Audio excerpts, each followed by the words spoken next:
మర్చిపోకముందే పాక్ సైన్యం మళ్లీ బరితెగించింది. సరిహద్దుల్లో పాక్ దళాలు కాల్పుల విరమణ ఒప్పంద ఉల్లంఘనకు తెగబడ్డాయి. దాదాపు 20 రౌండ్ల పాటు పాక్ బలగాలు కాల్పులు చేశాయి.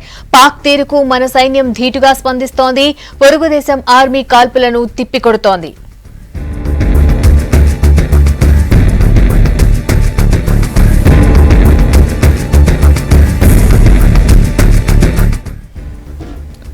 పాక్ బలగాల కాల్పుల ఉల్లంఘనపై కేంద్రం అప్రమత్తమైంది. సరిహద్దులో పరిస్థితిని ఎప్పటికప్పుడు తెలుసుకుంటోంది. జమ్మూ కాశ్మీర్ ప్రభుత్వంతో పాటు ఆర్మీ ఉన్నతాధికారులతో సంప్రదింపులు చేస్తోంది. సరిహద్దులో ఉద్రిక్తతల కారణంగా జనానికి ఇబ్బందులు రాకుండా ముందు జాగ్రత్తలు తీసుకుంటోంది.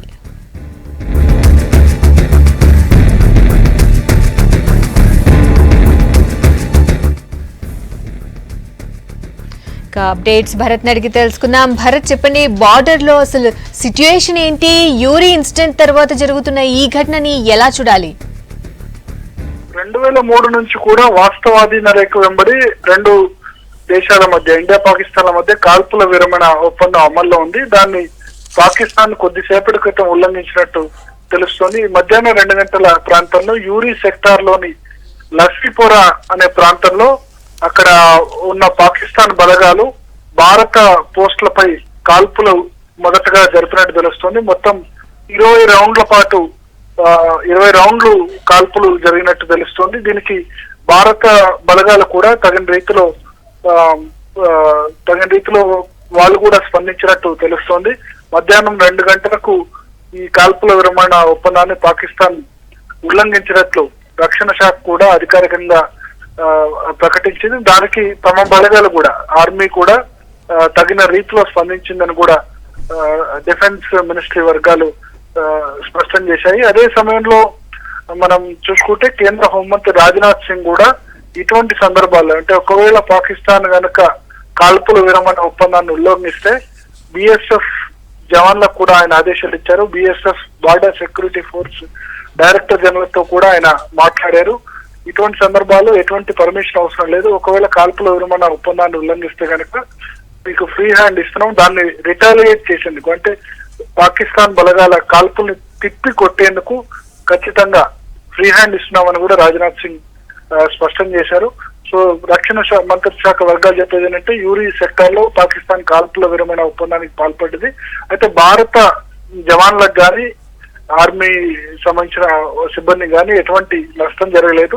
వెంటనే దాన్ని మన బలగాలు తిప్పికొట్టాయని కూడా రక్షణ మంత్రిత్వ శాఖ వర్గాలు స్పష్టం చేస్తున్నాయి. రాధిక, రైట్, అందరి స్టేట్మెంట్స్ చూస్తే పాకిస్తాన్ ని ప్రపంచం చూస్తోందన్నారు. బట్ పాకిస్తాన్ చూస్తే మాత్రం నిజాలు తెలుసుకొని మాట్లాడాలి అని చెప్పేసి ఒక స్టేట్మెంట్ ఇచ్చింది. పాకిస్తాన్ ఇలా కాల్పులకు తెగబడ్డాన్ని ఎలా చూడాలంటారు భరత్? అంటే మొన్న ఈ ఇన్సిడెంట్ జరిగిన తర్వాత, యూరి సెక్టార్ లో ఇన్సిడెంట్ జరిగిన తర్వాత కొన్ని వార్తలు వెలువడ్డాయి. భారత్ ఏదైతే పాకిస్తాన్ ఆక్రమిత కాశ్మీర్ లో ఉందో ఆ పాకిస్తాన్ ఆక్రమిత కాశ్మీర్ లో తీవ్రవాద శిబిరాలు నిర్వహిస్తున్నారు, ఉగ్రవాదులకు ప్రత్యేక శిక్షణ ఇస్తున్నారు. ఆ శిబిరాలపై పరిమిత స్థాయిలో దాడులు నిర్వహించవచ్చన్న వార్తలు కూడా వచ్చాయి. అప్పటి నుంచి పాకిస్తాన్ ఇంకా రెచ్చిపోయేలా ప్రవర్తిస్తుంది. నిన్న డిఫెన్స్ మినిస్టర్ సంబంధించిన స్టేట్మెంట్ కూడా చూసాం. పాకిస్తాన్ డిఫెన్స్ మినిస్టర్ స్టేట్మెంట్ ఇస్తూ ఆయన అణవస్త్ర దానికైనా మేము వెనకాడం అని పాకిస్తాన్ డిఫెన్స్ మినిస్టర్ ఆయన ప్రకటించిన సందర్భం చూసాం. ఇవాళ యూరి సెక్టార్ లో మళ్ళీ కాల్పులకు తెగబడుతున్నారు. సో వాళ్ళ నుంచి అయితే కొంత రెచ్చగొట్టే కవ్వింపు చర్యలు అయితే పాకిస్తాన్ నుంచి ఖచ్చితంగా ఉన్నాయి. ఈవెన్ మొన్నటి ఘటన మీద కూడా, యూరి సెక్టార్ లో 17 మంది ఆర్మీ జవాన్లను చంపిన ఘటన మీద కూడా ఎక్కడ కూడా పాకిస్తాన్ విచారం వ్యక్తం చేయలేదు. ఇందులో మా రోల్ లేదు అని చెప్తోంది. బట్ అక్కడ దొరికిన సాక్ష్యాధారాలు అయితే స్పష్టంగా కనిపిస్తున్నాయి. పాకిస్తాన్ నుంచే ఆ ఉగ్రవాదులు వచ్చారనడానికి. దానిపై ఎక్కడ కూడా ఖండించకుండా, విచారం వ్యక్తం చేయకుండా ఇంకోవైపు రెచ్చగొట్టే స్టేట్మెంట్స్ అయితే ఖచ్చితంగా ఇస్తోంది. కేంద్ర ప్రభుత్వం మాత్రం అన్ని అంశాలని జాగ్రత్తగా గమనిస్తున్నాం, మేము సరైన సమయంలో ఖచ్చితంగా నిర్ణయం తీసుకుంటామని చెప్తున్నారు. ఆర్మీ వర్గాలు కూడా చెప్తున్నాయి, ఎక్కడ ఎప్పుడు ఎలా దాడి చేయాలి మాకు తెలుసు, తప్పకుండా దానికి ప్రతీకారం తీసుకుంటాయని కూడా ఆర్మీ వర్గాలు కూడా చెప్తున్నాయి. రాధిక, రైట్, ఎక్కడ ఏ ఇన్సిడెంట్ జరిగినా భారత్ వెంటనే రియాక్ట్ అవుతోంది, దాన్ని ఖండించడమో లేదంటే అది తప్పు అని చెప్తోంది. బట్ ఈ చర్యని ప్రపంచంలో ఉన్న ఏ దేశాలైనా, బలూచిస్తాన్ ప్రజలు మాత్రం నిన్న దీనికి వ్యతిరేకంగా నినాదాలు చేశారని చూసాం. ఇంకే దేశం అన్నా దీనికి సంబంధించి స్పందించిందా భరత్.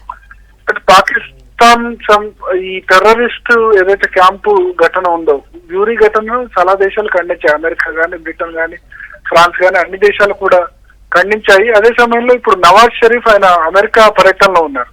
ఆయన జమ్మూ కాశ్మీర్ అంశాన్ని దీనితో ముడిపెట్టే ప్రయత్నం చేస్తున్నారు. అమెరికా విదేశాంగ మంత్రి జాన్ కెర్రీతోను, తర్వాత బ్రిటన్ విదేశాంగ మంత్రితో కూడా ఆయన సమావేశమై జమ్మూ కాశ్మీర్ లో ఇలా అక్కడ మానవ హక్కుల ఉల్లంఘన జరగబట్టి అక్కడ వాళ్ళే ఇటువంటి దాడులకు తెగబడుతున్నారని దాన్ని లింక్ పెట్టే ప్రయత్నం పాకిస్తాన్ చేస్తుంది. కొద్దిసేపటి క్రితమే ఆఫ్ఘనిస్తాన్ సంబంధించిన రాయబారి, భారత్ లో ఆఫ్ఘనిస్తాన్ రాయబారి కూడా భారత్ కు మద్దతు ప్రకటించారు. ఉగ్రవాదులకు సపోర్ట్ చేసే, ఉగ్రవాదం వల్ల అత్యధికంగా నష్టపోయింది ఆఫ్ఘనిస్తాన్. ఉగ్రవాదులకు సపోర్ట్ చేసే దేశాన్ని ఖచ్చితంగా వాళ్ళని ఐసోలేట్ చేయాలి, అంటే ఒంటరి చేయాలి అని ఆఫ్ఘనిస్తాన్ రాయబారి కూడా స్టేట్మెంట్ ఇచ్చారు. సార్క్ సదస్సు నిజానికి పాకిస్తాన్ లో జరగాల్సింది. నవంబర్ లో సార్క్ దేశాల సదస్సు ఉంది. దానికి నిజానికి ప్రధానమంత్రి సదస్సు ఉంది కాబట్టి దానికి మోడీ కూడా వెళ్లాల్సి ఉంది. సో ఆఫ్ఘనిస్తాన్ అభిప్రాయం ఏంటంటే ఆ సార్క్ దేశాల సదస్సును ఇండియా, ఆఫ్ఘనిస్తాన్ రెండు దేశాలు బహిష్కరించాలి. ఇప్పుడున్న పరిస్థితిలో మోడీ అయితే వెళ్లే పరిస్థితి ఖచ్చితంగా కనిపించట్లేదు. దీంతో పాటు ఒకవేళ భారత్ బహిష్కరిస్తే తాము కూడా మద్దతు పలుకుతామని ఆఫ్ఘనిస్తాన్ చెప్తోంది. మిగతా దేశాలన్నీ కూడా ఖండిస్తున్నాయి. బట్ అదే సమయంలో ఈ ఉగ్రవాదానికి మద్దతు ఇవ్వకుండా పాకిస్తాన్ మిగతా దేశాలు కూడా కట్టడి చేయాల్సిన అవసరం అయితే ఖచ్చితంగా ఉంది. ఆ దిశగా డిప్లొమాటిక్ గా, దౌత్యపరంగా మన దేశం కూడా ఖచ్చితంగా ఆ దేశాల మీద, మిగతా దేశాల మీద ఒత్తిడి తీసుకురావాల్సి ఉంది. ఎందుకంటే ఉగ్రవాదంలో మంచి ఉగ్రవాదం, చెడు ఉగ్రవాదం అని ఉండదు. డెఫినెట్ గా వాళ్ళు ప్రాణాలు పొట్టన పెట్టుకుంటారు కాబట్టి మిగతా దేశాలన్నీ కూడా, ఇప్పుడు వెస్టర్న్ కంట్రీస్ అన్ని కూడా ఉగ్రవాద బాధితులే, అమెరికా బాధితులే, తర్వాత బ్రిటన్, ఫ్రాన్స్ లో వరుసగా జరుగుతున్న దాడులను కూడా చూస్తున్నాం. సో ఖచ్చితంగా దౌత్యపరంగా కూడా మన దేశం కొంత ఎఫర్ట్ పెట్టాల్సిన అవసరం ఉంది. పాకిస్తాన్ ఉగ్రవాదాన్ని మద్దతు పలుకుతుంది కాబట్టి ఇవాళ మా మీద జరుగుతుంది, రేపు మీ దేశాల మీద కూడా దాడి జరుగుతుందని వాళ్ళకి నచ్చజెప్పి దాన్ని ఐసోలేట్ చేయాల్సిన అవసరం అయితే ఖచ్చితంగా ఉంది. రాధిక. ఓకే భరత్.